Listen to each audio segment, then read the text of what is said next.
Après, quand on a découvert l'islam, on a un voile qui s'est enlevé, en fait. Vraiment quelque chose qui s'est enlevé. On voit une autre dimension, on voit quelque chose d'autre, et donc il faut le partager pour que les gens soient heureux, soient...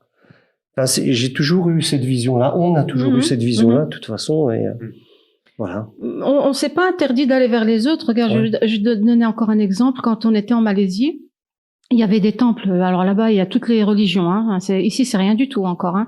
Là-bas, il y a des temples hindous, bouddhistes, tout ce que, des églises. Il y a de tout. Et nous, nos enfants, pour pouvoir leur montrer, parce qu'on leur dit toujours attention, ça c'est haram, c'est du shirk, ça c'est de l'association, ça c'est pas bien. Mais on leur dit en théorie, mais ils l'ont jamais vu. Et donc, quand on est arrivé, il y avait là où il y a la grande statue à Kuala Lumpur. Comment ça s'appelle? Pamukkale? Enfin, il y a la grande statue là-bas, il y a les escaliers, et de l'autre côté, il y a une grotte où il y a tous les Indiens qui font leur rituel, sacrifice et tout ça.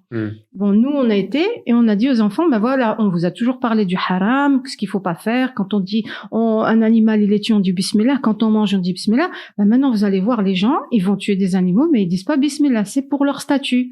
Et ils étaient là, hein, quoi? Et on leur a montré, on est allé jusque là-bas, et ils ont vu les gens qui égorgeaient les poulets, tu voyais ces poulets, et ils voyaient les statues, on leur disait, voyez, eux le font pour cette statue. Tandis que nous, quand on le fait pour Allah. On leur a matérialisé. On leur a matérialisé, en fait. Du coup, ils étaient choqués en disant, ah ouais, mais mais c'est dégoûtant, mais c'est pas... Et donc, on leur a montré la réalité. Et il y a des gens qui étaient dans notre entourage, ils disaient, mais vous faites n'importe quoi.